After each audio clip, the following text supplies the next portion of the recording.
orang Indonesia itu nggak bisa bahasa Jepang karena guru yang ngajar pun nggak bisa bahasa Jepang. Oke, tapi ini bukan karena nggak kompeten, tapi karena sistemnya aja nggak becus. Maka dari itu, gue di video ini bakal ngasih tau ke kalian 3 tips untuk belajar bahasa Jepang atau cara biar bisa kalian bahasa Jepang atau ngomong bahasa Jepang biar lancar sampai bisa kerja dan sekolah di Jepang, guys.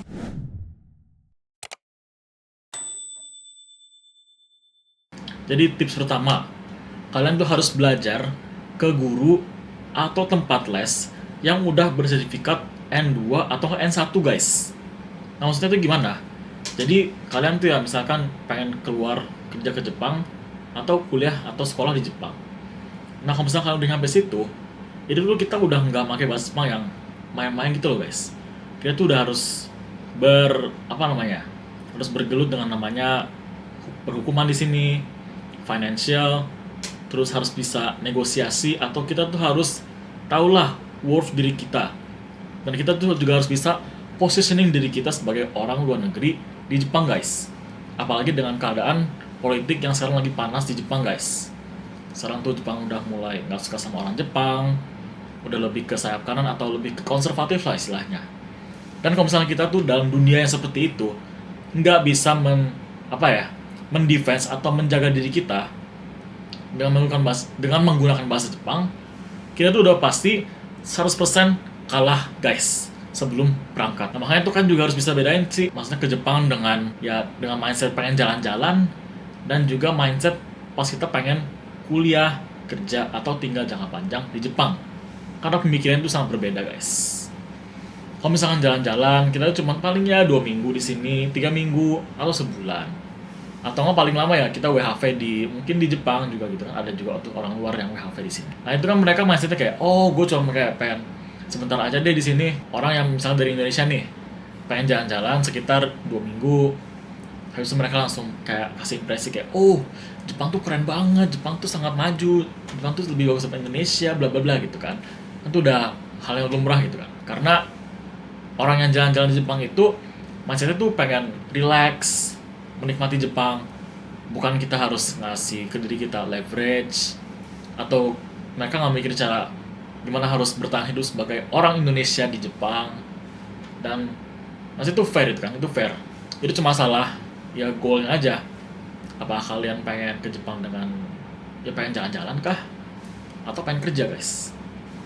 Karena dua mindset itu sangat berbeda dan kita tuh harus bisa membedakannya agar kita tuh pas sampai Jepang nggak pusing, guys. Dan kita juga nggak salah ekspektasi gitu loh sama Jepang.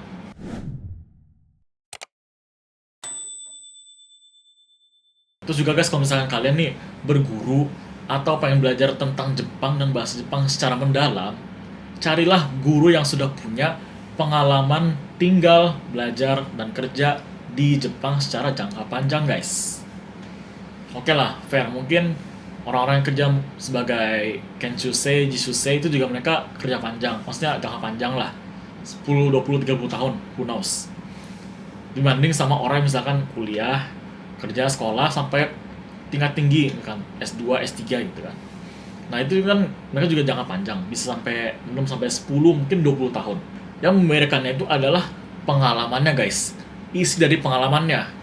Beda kan sama orang yang misalkan udah pernah, maksudnya ini bukan untuk mendiskriminasikan, tapi ini untuk menjadi wawasan dan mengubah cara kita memandang sesuatu, guys, dengan angle yang berbeda. Misalkan pengalaman orang yang kerja di Jepang sebagai Jishusei, Kenshusei 10 tahun dibanding sama orang yang misalkan SMA, kuliah, kerja, S2 di Jepang dan punya karir yang tetap, itu pasti beda jauh banget kan isinya atau kualitasnya, guys. Nah, jadi ini juga soal pilihan aja sih. Mungkin ada yang pengen langsung jadi Jishusei atau Kenshusei lalu ke Jepang dan misalkan bawa keluarga.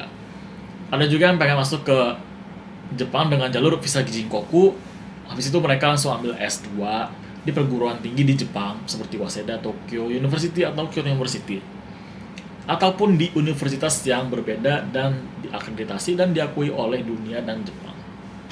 Nah, itu kan udah berbeda, dari isinya itu aja udah beda kan. Dan juga kalau misalnya kita ambil jalur yang mau yang ambil Jishusei, Kenshusei atau ambil Jinkoku atau kuliah dan sekolah di Jepang, itu isinya beda, guys, dan dia juga ada konsekuensi masing-masingnya gitu. Ini gue nggak bakal bahas sampai detail, tapi intinya tuh kalau Jisoo dan Kensei itu mereka fokus kerja, cari duit, tok. Kalau misalkan untuk sekolah, kuliah, berkarir di Jepang itu kita nggak cuma cari uang guys, tapi itu juga cari leverage, cara kita menaikkan diri kita dari 0 sampai 100. Misalkan tadinya kita nggak bisa bahasa Jepang, jadi bisa bahasa Jepang secara profesional. Tadinya kita bisa lulus N4, jadi bisa lulus N2, N1. Nah itu kan perbedaannya jauh gitu kan. Terus jadi kalau misalkan nih kita kuliah, kita juga pasti bakal ketemu orang yang beda banget guys. Yang pasti gue udah bahas di video sebelumnya. Jadi kalau misalkan orang kuliah itu, kita bakal dikelilingi oleh orang-orang yang mindset berbeda, pengen strive, pengen bisa kuliah, pengen bisa sukses kuliahnya guys, dan bisa ujung-ujungnya akhirnya bisa berkarir di Jepang guys. Nah itu kan berbeda ya, kita antara jangka panjang dan jangka pendek guys.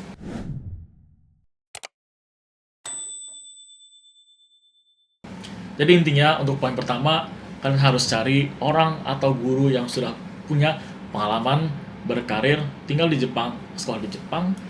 Terus juga harus punya sertifikat N2 kalau misalkan itu emang goals kalian untuk pergi ke Jepang.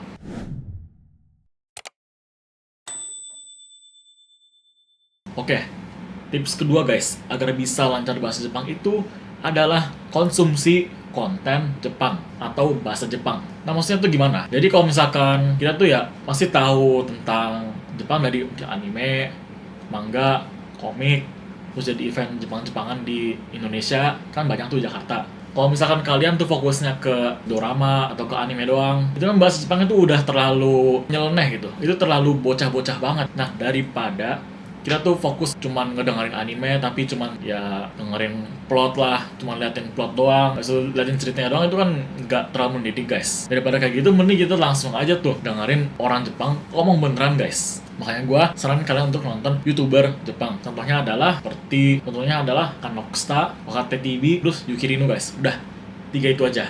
Karena sejujurnya gue juga banyak banget sih belajar bahasa Jepang dari YouTube mereka. Karena itu ya jelas orang Jepang atau orang Jepang tuh conversation, dan kita tuh bisa dengar atau belajar tentang secara konteksnya, secara vocabulary-nya. Dan kita bisa menyerap semua ilmu dan cara kita berbicara dengan orang Jepang. Oke?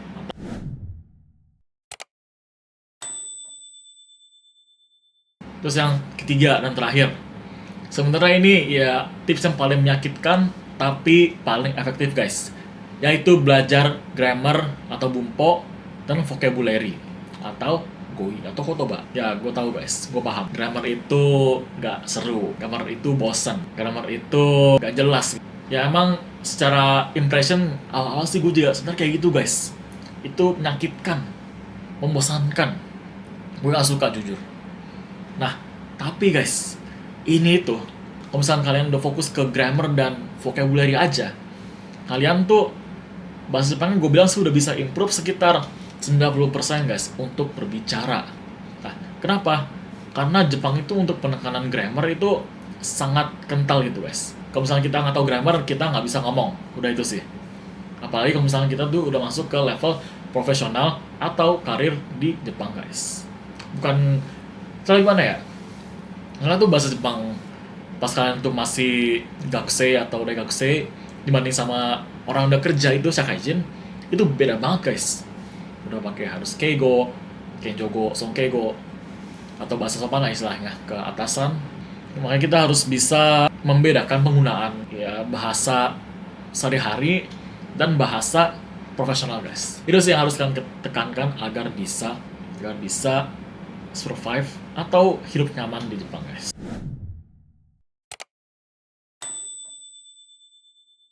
Guys, jadi inti dari video ini adalah kalian tuh harus bisa banyakin input yang benar agar bisa ngomong bahasa Jepang sampai lancar guys.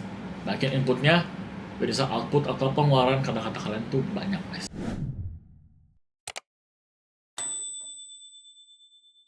Ayo recap apa yang kita ngomongin hari ini guys. Yang pertama, belajar ke guru atau tempat les yang udah pernah tinggal di Jepang atau punya sertifikasi N2, N1. Yang kedua, konsumsi konten orang Jepang dari YouTuber seperti Kanoksta, Wakate TV, Yukirinu. Itu karena personal favorite gue dan itu ngebantu banget gue untuk bisa bahasa Jepang lancar dan cepat. Yang ketiga adalah belajar tentang grammar dan vocabulary, meskipun itu membosankan dan menyakitkan, guys. Thank you guys for watching. Don't forget to like, share, subscribe. I will see you in the next video. Bye bye.